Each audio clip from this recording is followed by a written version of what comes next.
नमस्कार। तारात्र boys YouTube channel के अंदर आप सभी का एक बार फिर से बहुत बहुत स्वागत है। और आप हमारे चैनल पर नए हैं तो चैनल को सब्सक्राइब ज़रूर करें। पश्चिम बंगाल के विधानसभा चुनाव में लगातार सरगर्मियां बढ़ती जा रही है, तो वहीं सबसे हॉट सीट नंदीग्राम की सीट पर बड़ा ओपिनियन पोल जारी हो चुका है। पश्चिम बंगाल के दूसरे चरण के संपन्न होने के बाद में वहीं तीसरे चरण के चुनाव से पहले नंदीग्राम की सीट पर शुभेंदु अधिकारी और ममता दीदी के बीच में लगातार बड़ी बड़ी खबरें जहां सामने आ रही है, तो वहीं आज गृह मंत्री अमित शाह ने भी बड़े तौर पर ममता दीदी पर निशाना साधते हुए बयान जारी कर दिया कि नंदीग्राम की सीट से ममता दीदी 73,000 वोटों से हार रही है। वहीं नंदीग्राम की जनता का भी बड़ा ओपिनियन पोल जो आज सामने आया है, उसके अंदर भी नंदीग्राम की सीट जहां शुभेंदु अधिकारी ममता दीदी को 70,000 वोटों से हरा रहे हैं, यहाँ तक कि बीजेपी और टीएमसी के नेताओं के बीच में लगातार महासंग्राम भी मच चुका है। लेकिन दोस्तों, इस बार की सबसे बड़ी हॉट सीट नंदीग्राम की सीट है और आज के सर्वे के अनुसार नंदीग्राम की सीट पर शुभेंदु अधिकारी ने ममता दीदी को उधेड़ कर रख दिया है। एग्जिट पोल के अनुसार ममता दीदी को शुभेंदु अधिकारी 70,000 वोटों से हरा रहे हैं। एबीपी न्यूज़ के ओपिनियन पोल सर्वे के अनुसार 50,000 वोटों से शुभेंदु अधिकारी हरा रही है। लेकिन टीएमसी के नेता और ममता दीदी इस बात को मानने को तैयार भी नहीं है कि नंदीग्राम की सीट ममता दीदी हार रही है। यहाँ तक कि उनके ट्विटर अकाउंट और बंगाल की एक ये भी राय बड़ी सामने आ रही है कि दीदी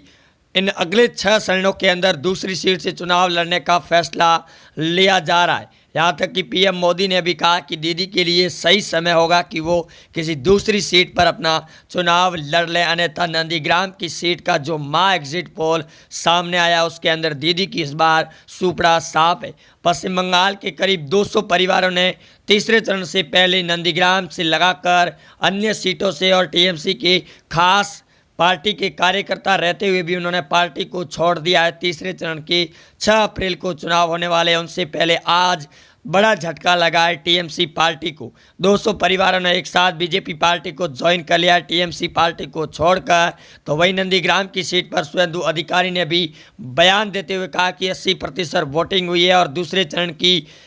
30 सीटों के हुए चुनाव को लेकर करीब 20 से 22 सीटों पर बीजेपी पार्टी अपना दबदबा जमा रही है। वहीं गृह मंत्री अमित शाह से लगाकर सीएम योगी आदित्यनाथ आज लगातार बंगाल के अंदर चुनावी मैदान के रण में उतर चुके हैं और ममता दीदी की खटिया उधेड़कर लगातार उनको लेकर बयानबाजी शुरू हो चुकी है। इस बीच में नंदीग्राम की सीट को लेकर शुभेंदु अधिकारी ने एक बड़ा और भी नया अपडेट जारी कर दिया है ट्विटर अकाउंट से कि नंदीग्राम की जनता ने इस बार ममता दीदी को उनकी अकल और उनकी औकात दिखाने पर हैकड़ी निकाल कर रख देगी। जहां एक तरफ ये बड़ा सर्वे माना जा रहा है कि नंदीग्राम की सीट शुभेंदु अधिकारी का गढ़ माना जा रहा है और इस बीच में भाजपा पार्टी बंगाल के अंदर पहली बार सत्ता के अंदर लौट रही है। 294 सीटों के ओपिनियन पोल सर्वे में भी बड़े चौंकाने वाले लगातार दोस्तों सामने आ रहे हैं। लेकिन जो आज का मेन मोटिव और सबसे बड़ी मुद्दे की बात है वो है नंदीग्राम की सीट बीजेपी जीतेगी या फिर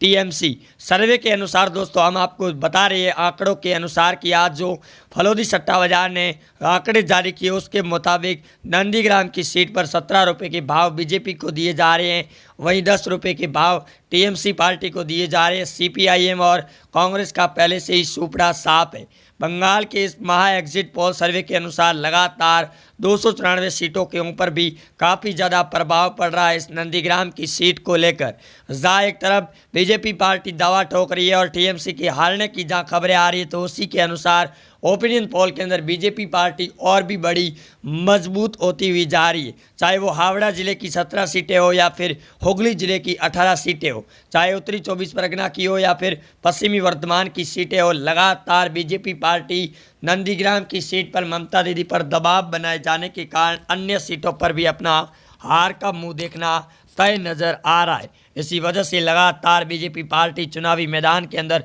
उतर चुकी है और आज पीएम मोदी से लगाकर गृह मंत्री अमित शाह, वहीं सीएम योगी आदित्यनाथ के बयानबाजी के बाद ममता दीदी पूरी तरीके से हिल चुकी है। फिलहाल एक और भी बड़ा वीडियो सामने आ रहा है ममता दीदी का पत्रकारों से बातचीत के दौरान। एग्जिट पोल और एबीपी न्यूज़ के ओपिनियन पोल सर्वे के अनुसार बीजेपी पार्टी को बंगाल में मजबूत बताए जाने पर ममता दीदी उन पर भड़क उठती है और उनको गालियां देनी शुरू कर देती है, जिसका एक बड़े जोरों शोरों पर बीजेपी के नेता ट्विटर पर वीडियो को भी शेयर कर रही है। गृह मंत्री अमित शाह लगातार बंगाल के चुनावी रण के अंदर उतरे हुए इस दौरान पहले भी वो साफ कर चुके कि बंगाल की जनता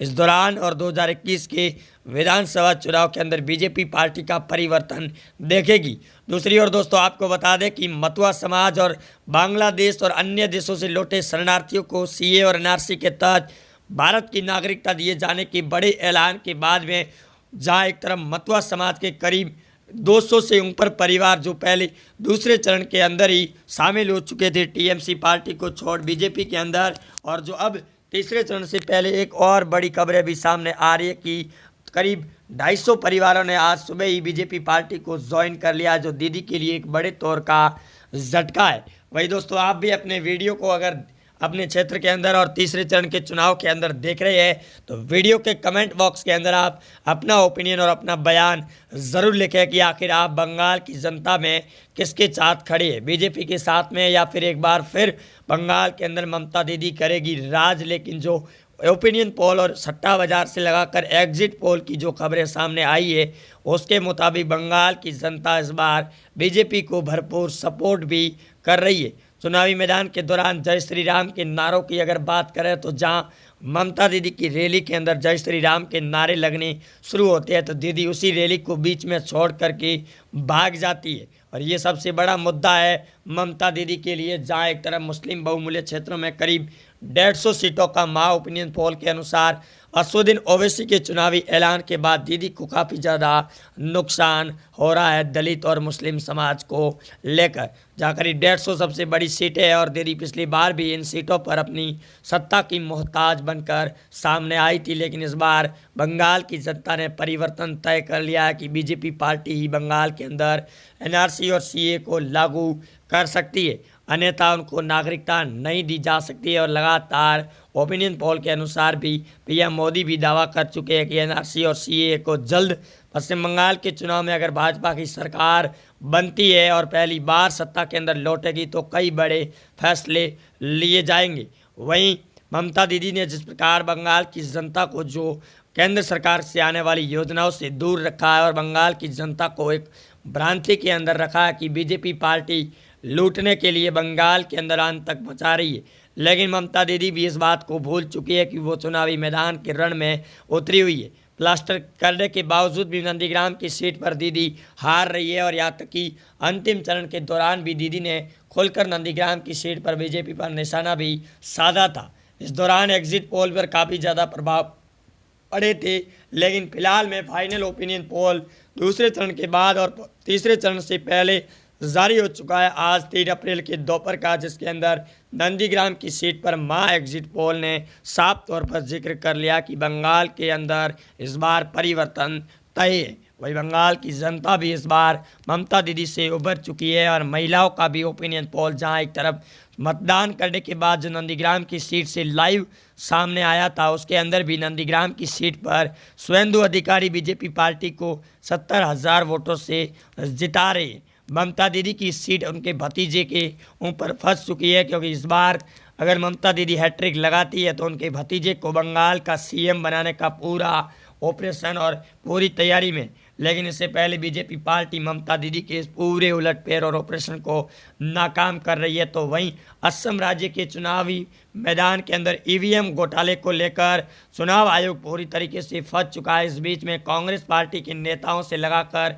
धरने पर भी बैठ चुके हैं। वहीं असम के अंदर हुए चुनावी के दौरान ईवीएम मशीन को बीजेपी पार्टी के नेता की गाड़ी में ले जाए जाने के बाद कांग्रेस पार्टी ने बड़ा आरोप लगा दिया ईवीएम मशीनें बदलने का, और ये बड़ी खबर सामने भी आ रही है। यानी कि पश्चिम बंगाल के साथ साथ असम राज्य के अंदर भी बीजेपी की सरकार बनना तय है। जिस प्रकार से ईवीएम मशीनों के साथ सवाल उठाया जा रहा है उसके बाद भी बंगाल के अंदर परिवर्तन है, क्योंकि बंगाल के अंदर भी ममता दीदी ने ईवीएम घोटाले के ऊपर भी सवाल उठाए थे। असम राज्य के अंदर लाइव वीडियो भी सामने आ चुके हैं ईवीएम घोटाले को लेकर, जहाँ एक तरफ कांग्रेस पार्टी ने मोदी और लोकतंत्र को लेकर निशाना साधा है। लेकिन पीएम मोदी और गृह मंत्री अमित शाह ने साफ तौर पर जिक्र कर लिया कि ऐसा कुछ असम के अंदर अगर हुआ है तो उसकी चुनाव आयोग जो भी एक्शन लेगा वो मंजूर होगा। वही जिस पार्टी के कार्यकर्ताओं के द्वारा हल्ला बोल मचाया गया उनके ऊपर भी एक्शन लिया जाएगा। इस दौरान